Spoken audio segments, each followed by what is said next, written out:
Hey everyone, welcome into the TexAgs Rewind presented by Specs in the Rollo Insurance Studio. Luke, been how long? 3-4 months since you've done the social center? At least. Yeah. Did it feel weird? Yeah, a little bit. No. Like riding a bike or was it normal? Yeah, it was like riding a bike. We get too big to like do the social center. You're like doing basketball stuff, you're doing shows, prize picks, rip them and pick them, or yeah, pick them and rip them. Pick 'em, Thanks. yeah. I actually have been in the gym. Thanks for saying I got big. But are you doing? You're not doing hypertrophy, are you? What's that? Yeah. Nick, what favorite part of the show? Billy Liucci. Because he's your boss? Because Yeah, he was great? he's my boss. That's the reason. Because he was on Zoom and everyone else could see him, or couldn't see him, but I could see him. That was my favorite part. Yeah. Favorite part, Luke? Olin. What about Olin in particular? He was funny as always, and Provide some depth. Come on.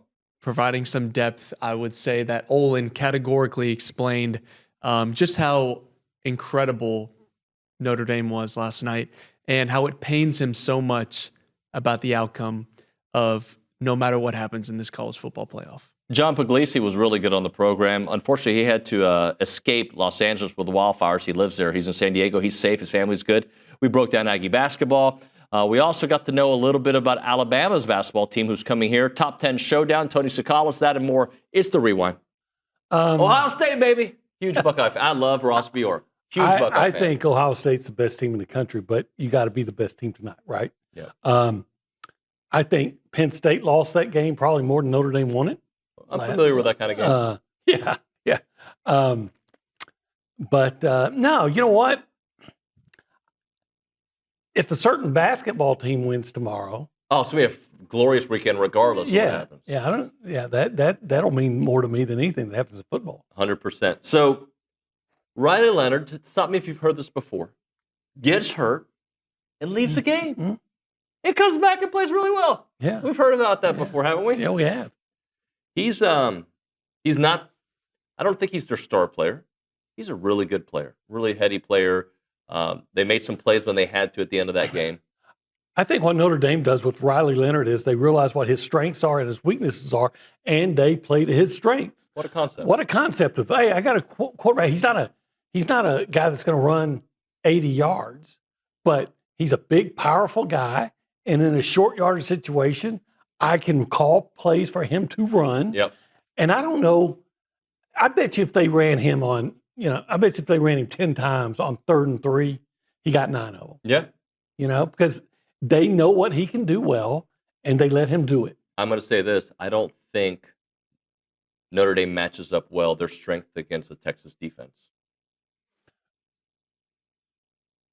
I don't know what their strengths are offensively.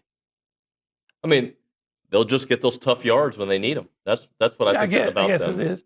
Yeah, if you put them in a 3rd and long, I think they said that last night on the telecast, that they're among the worst in the country converting on 3rd and a certain amount of yardage because Riley's not going to run away from you. But if it's 3rd and manageable, he's an adequate passer. So Penn State scored 10 of their points off of Riley Leonard turnovers. So he had that early one. He had one, is it early in the 3rd, maybe 4th? There was one where he was trying to get the ball to a guy. I think this was early in the 4th, I think. And he just couldn't quite get it high enough. There's a 6'5" guy, linebacker up there, was able to make the interception at the 39, and they were able to go down there and score. If we were going to do the turning point for this game, which we're not, but I thought somewhat of a turning point to me was what happened when he got hurt. They're similar, right? The way they play basketball, great at offensive rebounding. They go to the line a lot. They go more than A&M does. They're just a little bit bigger and faster. How do you caddy this one? Well, I mean, Bama plays at a quicker pace than A&M does. That's for sure. I mean, Mark Sears would be similar to Wade Taylor in the perspective of really high-level guards who are ball dominant. Grant Nelson is the X factor for Bama. There was a 4 or 5 minute stretch in the first half against OU when Bama absolutely put it on them. And it was 107-79, and it wasn't even that close of a game. Like that like you know, 30 points sounds like a lot. That game could have been 50. That's how good Bama was against OU. They just demolished them. But Grant Nelson had like a 4 or 5 minute spurt where, and this is a 6'8", 6'9", long, wing who's really a 4. He hit a trail 3. He was the ball handler in a pick and roll, and he threw a ball with one hand up to the rim for an alley-oop. He had a rip baseline for a 2-handed dunk. He hit another 3, and then he had an and one on a pull-up. Like, he's the X factor because A&M doesn't have anyone like him, so you're going to have to see some really good matchups to try and slow some things down that he does. And he can go in and out of the game, but like he looked like a lottery pick. He's not, but he looked like a lottery pick against OU. Mark Steers is the key, very similar to Wade. And then they have guys who just finish around the rim. They have really high-level guard play, a great coach. They play with pace. Defensively, they're okay. I think they'd rather outscore you than really lift you up. Like, you'll see some full court stuff, and you'll see some tough man-to-man and some tough stuff in the tough defense in the half court. But they get on the rim. Look at the box score from A&M's game against OU, and you saw 17 offensive rebounds. Look at Bama's box score against OU, and they had 22 offensive rebounds. Tony, talk to me about this basketball team. Obviously, super good team, a team that, as we've been investigating what they do, we've watched a little bit of them on TV. They're built similar to A&M. They're going to play really good defense. They're going to get after the offensive rebounds. They've got more athletes, I think, a little bit faster. Just talk to me about what you've seen from them this year. Yeah, I mean, they're a classic Nate Oates team, so they're gonna shoot a lot of threes. But I think the misconception around Alabama is that they live and die by the 3. I mean, lately, you saw what they did against Oklahoma. They didn't really have to rely on the 3. They got to the paint. They've got some guys that can drive there. They also have way more front court depth than they did before. They got Cliff Amore from Rutgers. He's a guy that's kind of coming into his own now. He had, I guess, what you would call a slow start. He was going up against bigger competition in Alabama's schedule than maybe he's faced with Rutgers. But he's a guy that's, you talk about guys that can snag boards down low. He's one. Obviously, you've got, potential SEC player of the year in Mark Sears. He's starting to find his form. You've got a freshman in LeBaron Philon who went from somebody that, maybe, could get drafted after a second year to now someone that's probably going to be a lottery pick. So it's an interesting team. It's a team that, as good as it's been, hasn't played up to its potential yet. So I think maybe you're starting to see that, and maybe we will see that in SEC play. But yeah, it's an interesting team for sure. Explain that to me. They're number 5 team in the country, haven't played up to their potential. So their potential is being the best team in the country? I mean, look, they were ranked, they were picked to win the SEC, which, I mean, you saw how great this conference is. And then, they're ranked number 2 at the beginning of the year in the AP. I think when you look at this Alabama team, they haven't, until lately, haven't dominated teams the way that you would have expected them to. They've dealt with some injuries. They didn't have Chris Youngblood. Obviously, they lost Latrell Wrightsell. So, it hasn't been as smooth sailing as what 13-2 record suggests.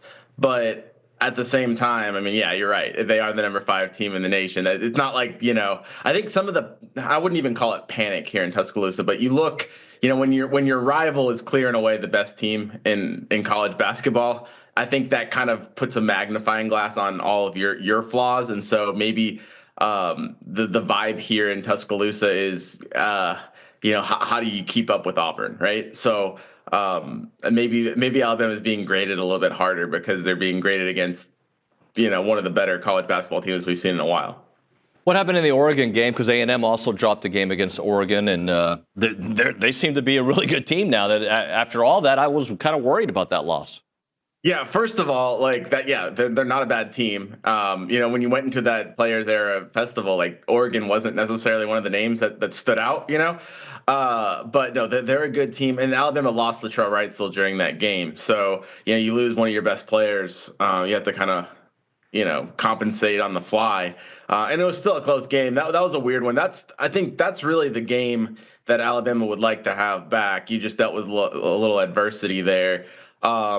If Alabama wins that game, then they have a trophy. I know that's who really cares about, non-conference trophies, but I think you had that you have more of a positive note, and then their only loss would be on the road against Purdue, and I feel like the vibes would be a lot higher. But just like Oklahoma and Texas,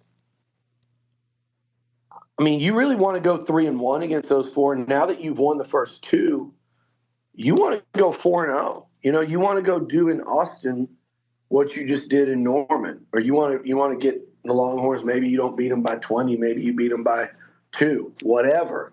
You're a better team right now than those two. You're getting 4 games against teams that you're a better team than, even though both of those teams may end up being in the tournament. Texas is probably TBD, but you're still like where A&M's at with their experience, with the players they've got, with the veterans. That's an opportunity there, and you're halfway there, and you get one more of those at home. So, but they kind of stole that one. They didn't steal it in terms of they were lucky. They stole it because Oklahoma, and I think a lot of college basketball, if you told them no Wade Taylor, very few would have seen that coming. Billy Liucci on the Boss Firearms Hotline. Billy, I also think that's a mark of a team that's going to do well in March, the fact that they don't only survive in these razor-thin margins, they thrive in them. That this team seems to be at their best when the games are close. Oh, no doubt. And, I mean, I think they expect it, right? They don't expect to have happened what did when they played Texas.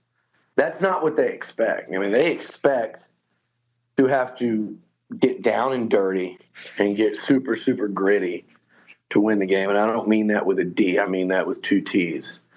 To get really gritty. So don't have Zane zipping by the screen doing the gritty right now. Him and Allie, they like to do that around the office. But gritty, like, get stops in the closing couple minutes of a game to win it. Lock down defense down the stretch. Clutch shots. Get into the free throw line. Embracing that physicality. And that's what they like to do. So, yeah, they're used to it. And I'll be damned if that's not a real winning formula, in March. Luke, have you forgotten? Never. I could never forget. It's practically ingrained in my mind. What is ingrained?